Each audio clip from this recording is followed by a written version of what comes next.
Legenda Joko Tarub, cerita rakyat Nusantara yang sangat populer di Jawa, khususnya Provinsi Jawa Tengah dan Jawa Timur. Legenda tentang Joko Tarub ini konon ceritanya terjadi di sebuah desa Widodaren, Kabupaten Ngawi, Provinsi Jawa Timur. Di desa Widodaren tersebut terdapat sebuah makam yang diyakini sebagai makam Joko Tarub. Sedangkan nama Widodaren yang dalam bahasa Indonesianya adalah bidadari.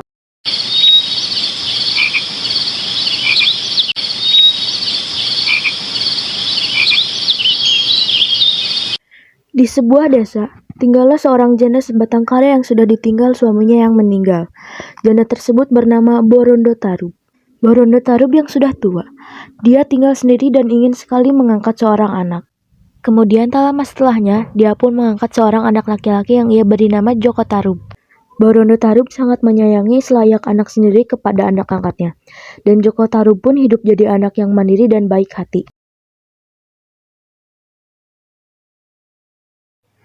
Setiap hari Joko Tarub membantu ibunya. Selain membantu ibunya di ladang serta sawah, Joko Tarub pun sering berburu. Suatu hari Borondo mengajak anaknya berbicara. Joko, sekarang kamu sudah dewasa. Sudah saatnya kamu menikah. Jika nanti mbokmu ini meninggal, siapa yang akan mengurusmu? Lagi pula mbok sudah ingin menimang cucu. Mau menikah, Bo. Kalau tiba saatnya, aku pasti akan menikah.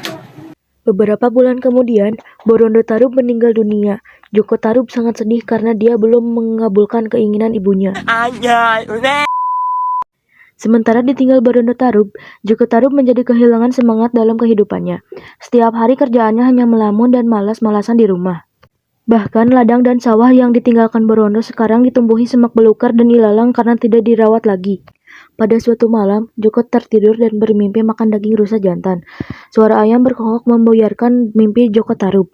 Pagi itu setelah terbangun dari mimpinya, Joko Tarub merasa lapar dan dia ingin memakan daging rusa.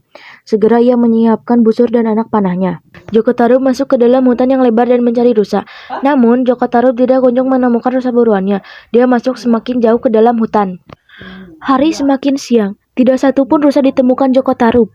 Ia pun sangat kelelahan dan beristirahat di sebuah pohon. Karena lelah dan lapar, Joko Tarub pun tertidur pulas.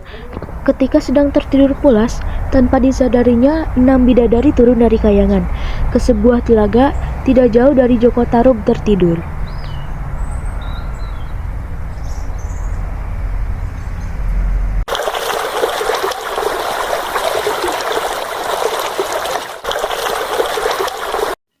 Pada sore hari ketika matahari mulai tenggelam, para bidadari kembali ke kayangan dengan menggunakan selendangnya.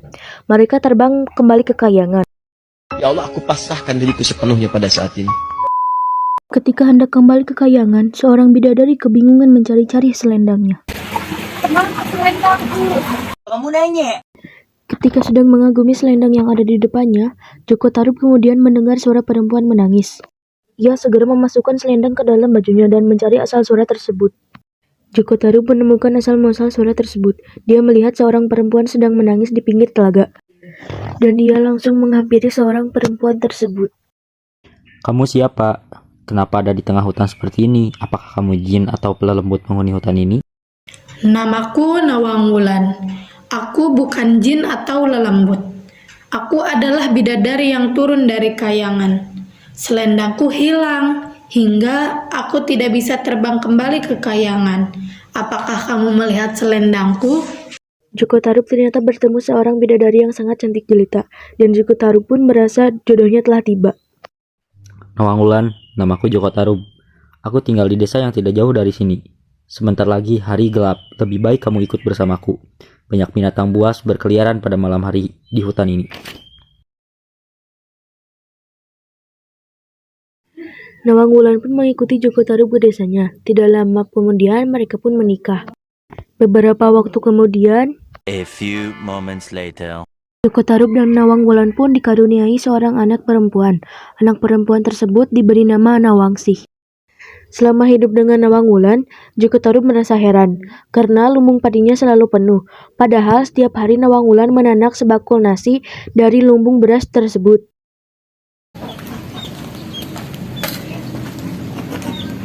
Kang Mas Joko Tarub, aku sedang menanak nasi, tapi aku ada keperluan di sungai. Tolong jaga apinya, jangan sampai kekecilan atau kebesaran. Dan ingat, jangan sesekali membuka tutup kukusannya. Joko Tarub yang selama ini merasa heran dengan lumbung padinya yang selalu penuh, mengabaikan pesan dari istrinya agar tidak membuka tutup kukusannya. Joko Tarub pun perlahan membuka tutup kukusannya, dan ia pun terkaget saat melihat isinya. Jadi selama ini istriku hanya memasak sebutir beras di lumbung padiku tidak berkurang-kurang.